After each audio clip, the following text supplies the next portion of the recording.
everyone, especially in India. We're quite early. It's like 8:50, and this is probably very early for us to have a seminar. So I'll welcome all of you to the third session on pedagogy, and we have quite a lot of eminent speakers actually lined up for today. So if there is not much of any other confusion, I would like to take you. I'm your moderator for today, and I'm Ria, and I'm an assistant professor with Ramaya College of Law. All right, so before we start off, I would take you through some of the ground rules about how we're going to proceed in the session. So we have, I believe one of the admin would be sharing the screen. So we have 15 minutes for each presenters, of which you would be given a 3-minute warning privately so that your session is also not disturbed. Then followed by a 1-minute warning, and then we have Q&A for 5 minutes. And we request all of us, all of you, and including me, to stay within the time so that we can have a discussion followed by the presentation. All right, it would be recommended if you're muted, but of course you're free to have your videos on. All right, so we have mainly 5 presentations in total lined up for us. And I believe the first 2 presenters are co-authored. They have 2 different themes. So I would go with one set of introduction for them in one shot, if that's okay. And in fact, it's quite interesting to see the panel here because they are young contributors, which most of the Indians follow them on also, especially with regard to knowledge teas, because students, teachers, the academia follow them on that regard. So we have the founders with us, so it would be interesting for us also to interact with them. All right, shall we start off if we're all ready? Is that okay? Yeah. So we have with us for the first presentation, Ms. Mahak Rate, and co-authored with Aste Chanchal, if I'm not wrong. And Mehak Rathi and yeah. Mehak. Hi, Mehak. Mehak is practicing in Delhi, but I believe what is more important, you're also founding member of Knowledge Teas. And I'm the CEO of Knowledge Teas. CEO of Knowledge Teas. So I think that is what is more important right now because of the contribution Knowledge Teas is doing for all of us at the moment. And she's also been working on so many, she's a fantastic blog writer, which is evident from so many of the blogs that she shared around. And also she has a lot of awards to her credit, including the Gage Mexico, Gage Indonesia, and for her commendable contribution to the legal aid and legal awareness. And she's also been awarded by the Tamana NGO for the 100 women in the country for her contribution to women empowerment. All right, and we have Asta, who is a third-year student studying in MNLU, and she's a keen reader and blog writer. She's also been a part of the various organizing committees. The topic for today is on pro bono activities, involvement of law students. And this would be very interesting for all of us to listen to see how we in fact get the law students involved in the field. Over to you, Mehak. Thank you so much, Ria. I'll just share my screen.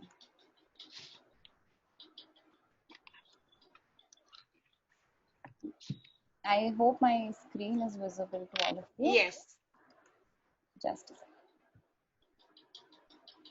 Okay. Good morning, everyone. I'm Mehak Rathi. I'm practicing as an advocate and I'm director of Knowledge Teas. So I hope all of you are doing fine and everyone is safe. My topic for today is pro bono and role of law students, basically. So we are aware of the concept of law clinics in law schools, but there are, of course, a lot of challenges that these law clinics face. What I'll be focusing more upon today is how students can contribute towards pro bono activities and also how these activities can prove to be an aid to public. On the other hand, it will also give a practical insight to the law students.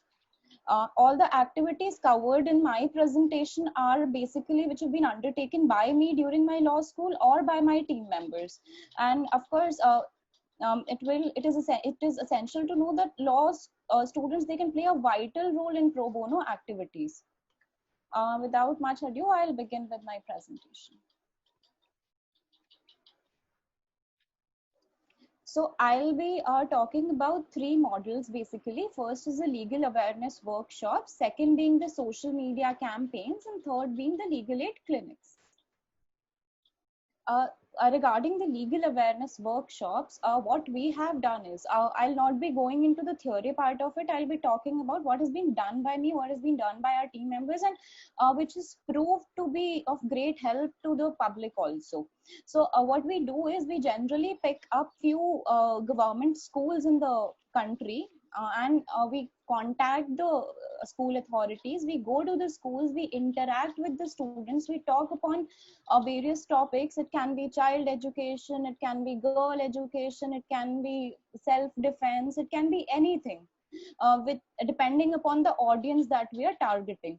We go to the schools, we interact with students. These activities have actually proved to be crucial, because I picked up students, I picked up the areas in Bihar of India. So when I went over to talk to them, there was a lot of interaction that happened, and the students were really happy and motivated after the session. They came up, they told their stories that they've seen, girl child marriages, and how they want to pursue their education. So when students are actually doing these pro bono activities, it's very easy for the audience to open up to them, because the age gap is not that much. And also, of course, students, what students can do is they can pick up the school, they can pick up the locality within their within which is near to their college. So it won't take a lot of time and a lot of efforts also, but it will have a lasting impact. And the laws, it will be essential for a law student, because they will be getting a practical insight as to actually what the problem is, what people are facing. Of course, we are reading about girl child marriages, we are reading about everything, but the reality is something which is a lot different from what we are reading. So it will give them an insight of actually what people are facing. And of course, when they graduate, they can take further steps to eliminate that, and it will help them in connecting to the society basically. So these were a few social awareness workshops which were done by me or my team members from Knowledge Days.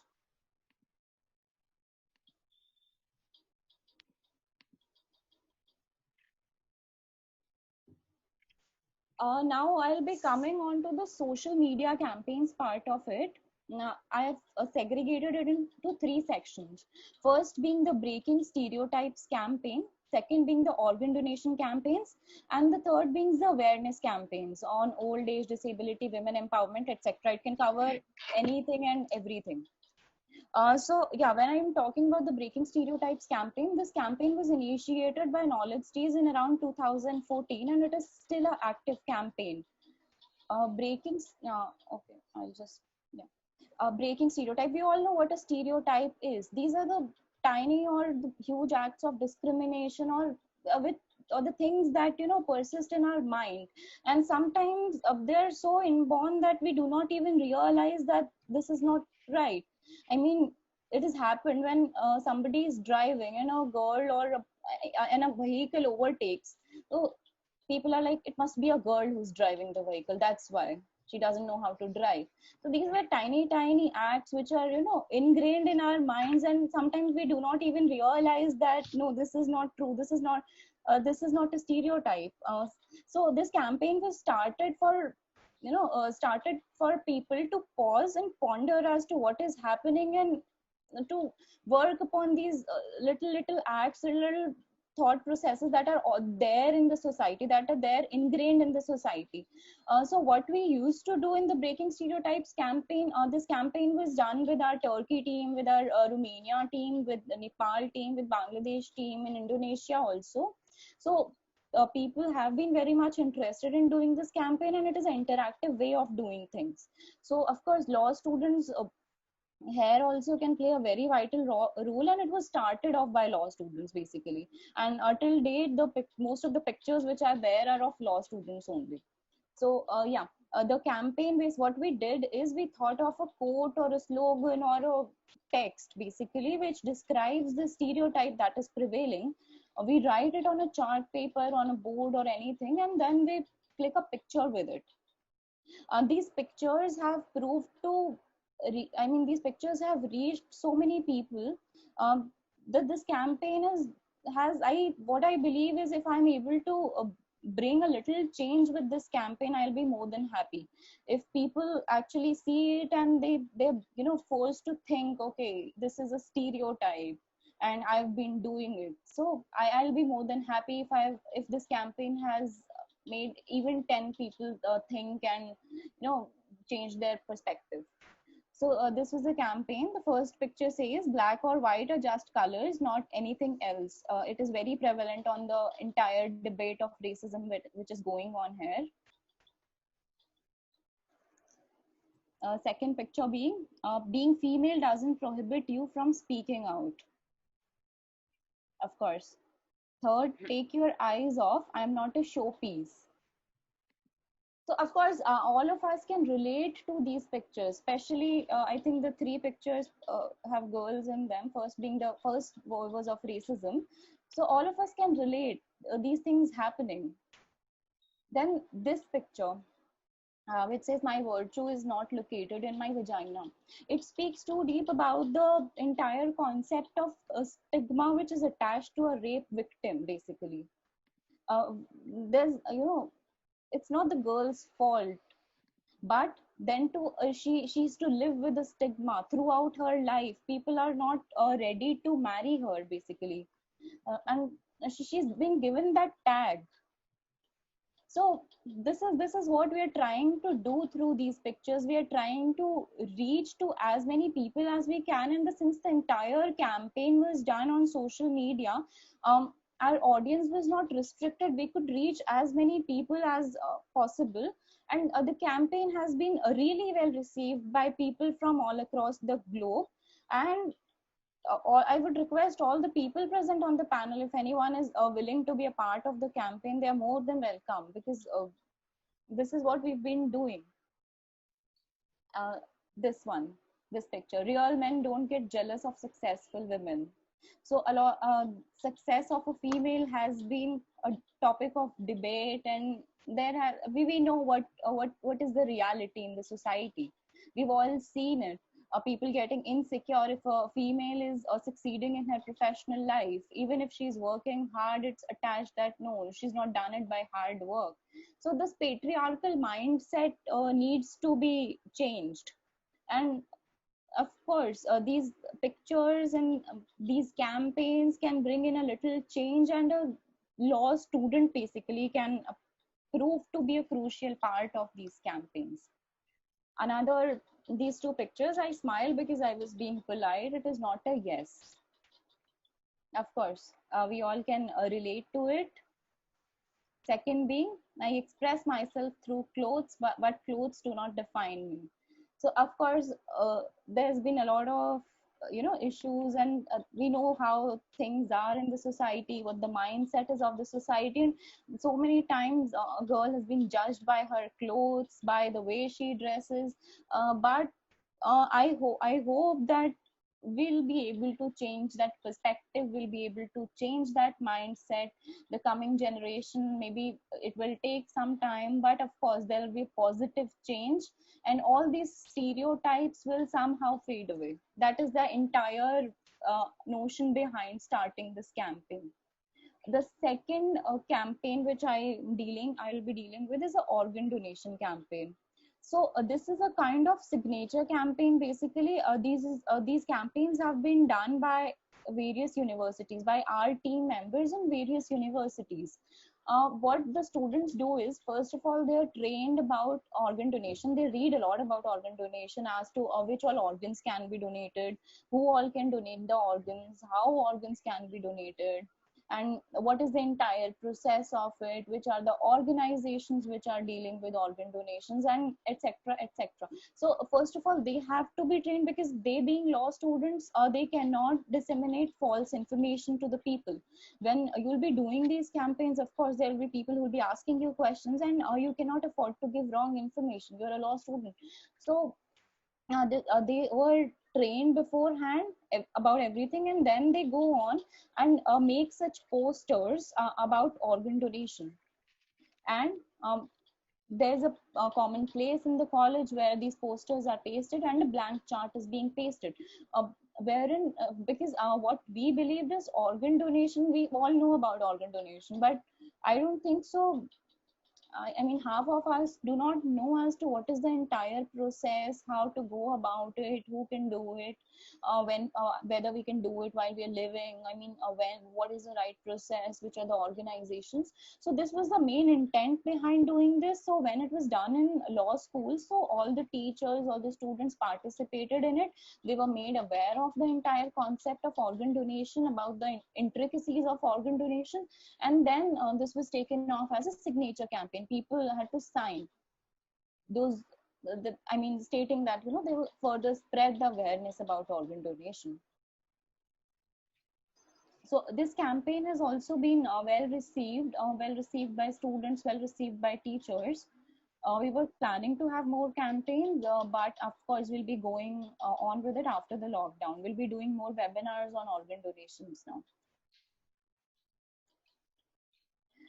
The third part of the presentation, okay, in the social awareness campaigns, I've missed out other things also. The third being awareness for women empowerment, awareness for old and aged. So social media is such a platform which connects us all.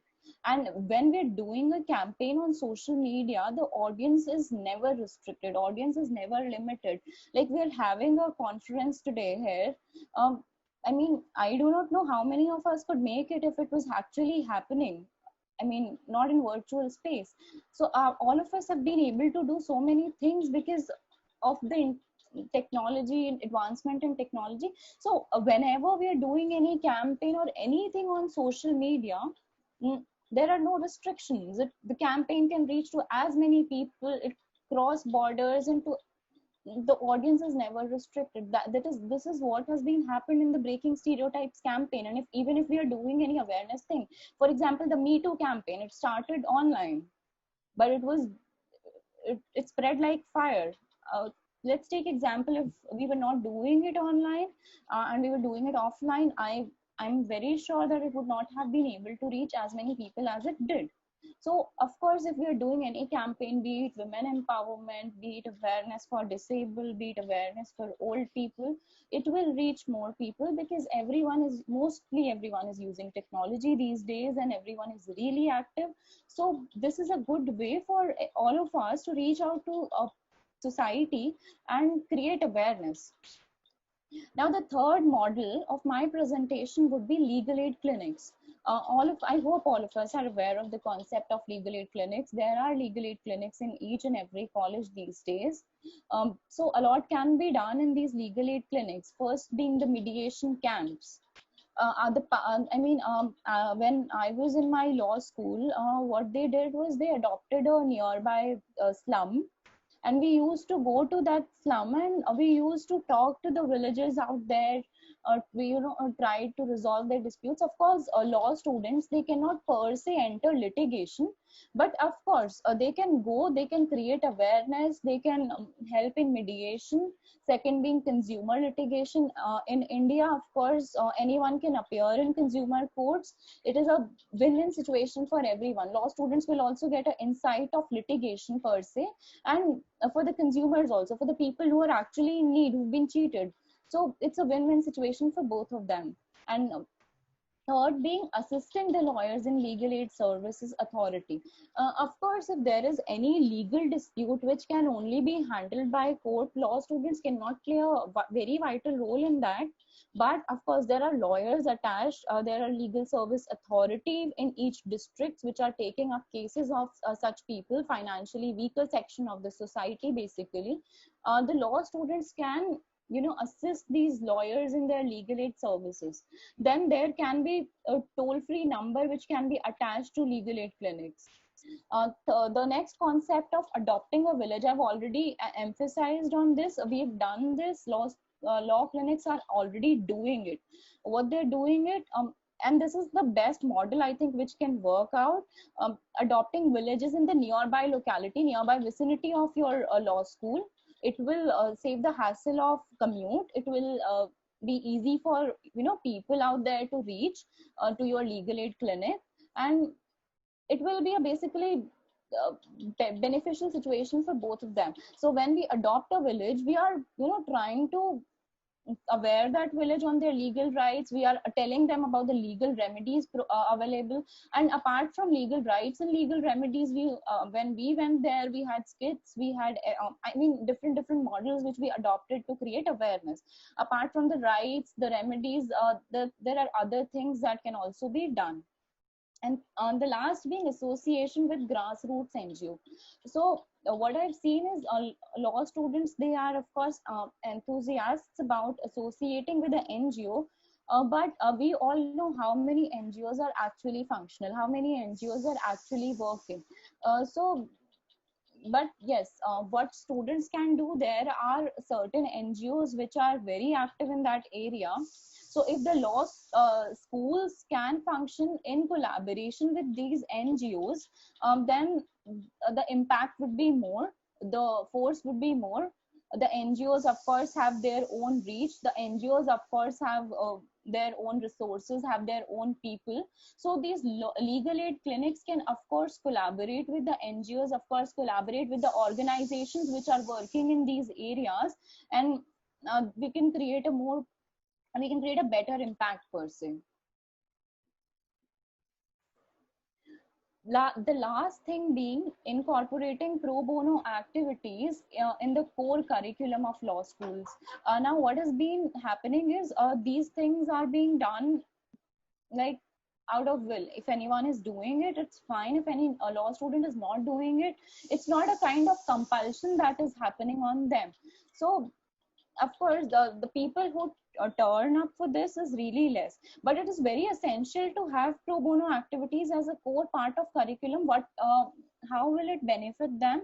It will benefit them because we are covering up all the subjects. We are teaching them criminal law, we are teaching them human rights, but human rights is something that cannot be taught. They have to have a practical insight of what the actual situation is. Until and unless they're not aware as to what people are facing, there's no point teaching them the 30 human rights that they have. What will they do with the 30 human rights? So of course there should be a little credit course or something for doing pro bono activities. It will of course encourage the students to take up more such things, and it will also help the people. So these pro bono activities by law students now have two benefits. First, it will give a practical insights to the law students. They will be more active, they will be aware of what the problems is. Second, being it will prove to be an aid to public, because maybe we being lawyers or we being teachers, we cannot reach out to as many people. We are so occupied with our we are so occupied with our work that maybe it's not possible for us. But of course we can train the law students to do that. They have time, and I think so this is the right time when they can explore and when they can reach out to as many people as possible. So thank you so much. This is all I had to say. I welcome all the questions that are there. Thank you so much, Mehak, for such an informative, especially to see how you have been involved in the field, rather than to tell us how it works out. Yeah. It was definitely overwhelming to see all this, how things that you reach out to the society. And in fact, with your social media campaign, in fact, I was thinking if you could also bring in about women need not be multitaskers and they need not balance everything, especially as working mothers. You're expected to do a lot of things. The stereotype breaking, if personally I would, would have want you're more than welcome to if you could have that kind of campaign and also it would be brilliant, because how you've reached out to people.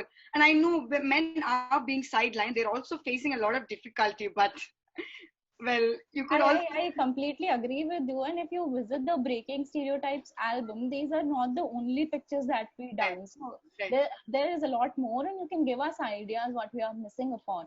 For example, you rightly mentioned that females, the role of mothers, a lot is being expected from them. Second being the menstrual hygiene. Uh, Yes. that is also an important topic that needs to be covered. So you are more than welcome to visit our album and give us suggestion as to which stereotype we are missing upon. We have a team, will Brilliant. work upon that. Excellent. And congratulations to the entire team, how you put it out so well, right? I mean, very good. So just two things uh, so that we're actually running out of time, but we just Yeah. wanted to know, just is there a way that you train the legal aid clinics how they can probably function so that they can take it forward, especially with traditional colleges? One of the difficulties they face, as they claim, is the academic flexibility. So to actually fit in the legal aid clinic activities or not, they face certain difficulties. So do you extend such kind of trainings to colleges and in other Okay. Per se, we do not train the legal aid clinics. We all know that law clinics are there, but we all know that these clinics are for namesake. We all know that there are only a few law schools which have really active legal aid clinics which are functioning well. There are, of course, a lot of challenges. There, people are not willing to volunteer. Students are not willing to volunteer. Faculty is not ready to devote extra time for these activities. Lack of infrastructure, lack of coordination, lack of communication with the lawyers. But we've not been training legal clinics per se, but we have our team in different colleges. We are training those teams.